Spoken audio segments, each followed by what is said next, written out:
ನಿಧಾನವಾಗಿದ್ದೀಯ, ಜನಗಳ ಮಧ್ಯೆ ನಿಂತು ನಗುತ್ತಿದ್ದೀಯ, ಆದರೆ ಒಳಗೊಳಗೆ ಒಡೆದು ಹೋಗುತ್ತಿದ್ದೀಯ. ನಿನ್ನ ನೋವನ್ನು ಯಾರಿಗೂ ಹೇಳಲು ಆಗುತ್ತಿಲ್ಲ, ಯಾಕೆಂದರೆ ನೀನು ಯಾವಾಗಲೂ ಬಲವಂತವಾಗಿ ಬಲಿಷ್ಠನಾಗಿರಬೇಕಾದವನು.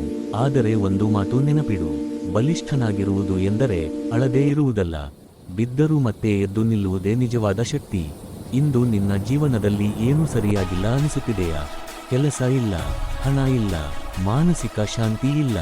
ಜನರು ಕೇಳ್ತಾರೆ, ಏನಾಯಿತು ಜೀವನದಲ್ಲಿ? ನೀನು ಉತ್ತರ ಕೊಡ್ತೀಯ, ಎಲ್ಲ ಚೆನ್ನಾಗಿದೆಯೇ. ಆದರೆ ನಿನಗೆ ಗೊತ್ತು ಏನೂ ಚೆನ್ನಾಗಿಲ್ಲ ಅಂತ. ನೀನು ರಾತ್ರಿ ದೇವರ ಮುಂದೆ ನಿಂತು ಕೇಳಿದ್ದೀಯಲ್ಲ, ನಾನು ತಪ್ಪೇನು ಮಾಡಿದೆ? ನನಗೆ ಈ ನೋವು ಯಾಕೆ? ನನ್ನ ಸಮಯ ಯಾವಾಗ ಬರುತ್ತದೆ? ದೇವರು ಉತ್ತರ ಕೊಟ್ಟಾನೆ, ಮಾತಿನಲ್ಲಿ ಅಲ್ಲ, ಸಮಯದಲ್ಲಿ. ನಿನಗೆ ಇಂದು ತಡವಾಗುತ್ತಿದೆ ಅಂದ್ರೆ ಅದು ನಿನ್ನನ್ನು ತಯಾರಾಗಿಸಲು. ನಿನ್ನ ಜೀವನ ನಿಧಾನವಾಗಿದೆ ಅಂದ್ರೆ ಅದು ನಿನ್ನನ್ನು ಬಲಿಷ್ಠನಾಗಿಸಲು. ನಿನ್ನ ಮೇಲೆ ಒತ್ತಡ ಇದೆ ಅಂದ್ರೆ ಅದು ನಿನ್ನೊಳಗಿನ ವಜ್ರವನ್ನು ಹೊರತರಲು.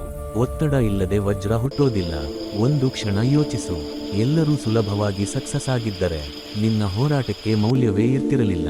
ನೀನು ಇಷ್ಟು ಕಷ್ಟ ಅನುಭವಿಸೋದಕ್ಕೆ ಕಾರಣ ನಿನ್ನ ಕಥೆ ಸಾಮಾನ್ಯವಾಗಿರಬಾರದೆಂದು ಇಂದು ನಿನ್ನನ್ನು ಯಾರೂ ನಂಬುತ್ತಿಲ್ಲ ಅನಿಸುತ್ತಿದೆಯಾ? ಪರವಾಗಿಲ್ಲ, ನಿನ್ನನ್ನು ನಿನ್ನೊಳಗಿನ ಶಕ್ತಿ ನಂಬುತ್ತಿದೆಯಾ? ಅದು ಸಾಕು. ಜನರು ನಿನ್ನ ಸೋಲನ್ನು ನೋಡ್ತಾರೆ, ಆದರೆ ನಿನ್ನ ಹೋರಾಟವನ್ನು ನೋಡೋದಿಲ್ಲ.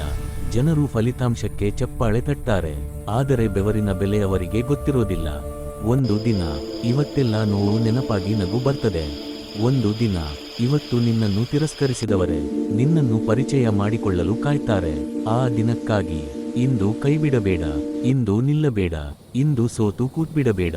ನಿನ್ನ ಸಮಯ ಬರುತ್ತಿದೆ, ನಿಧಾನವಾಗಿ ಆದರೆ ಖಚಿತವಾಗಿ.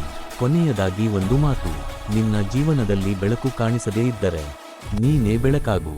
ದಾರಿ ಕಾಣಿಸದೇ ಇದ್ದರೆ ನೀನೇ ದಾರಿಯಾಗು. ಯಾರು ಕೈ ಹಿಡಿಯದಿದ್ದರೆ ನಿನ್ನ ಆತ್ಮಶಕ್ತಿಯೇ ನಿನ್ನ ಕೈ ಹಿಡಿಯುತ್ತದೆ. ನೀನು ಸೋತವನಲ್ಲ, ನೀನು ಹೋರಾಟಗಾರ. ನಿನ್ನ ಕಥೆ ಇನ್ನೂ ಮುಗಿದಿಲ್ಲ, ಅದು ಈಗಷ್ಟೇ ಆರಂಭವಾಗಿದೆ. ತಾಳ್ಮೆ ಇಟ್ಟುಕೋ, ದೇವರು ನಿನ್ನ ಕಥೆ ಬರೆಯುತ್ತಿದ್ದಾನೆ.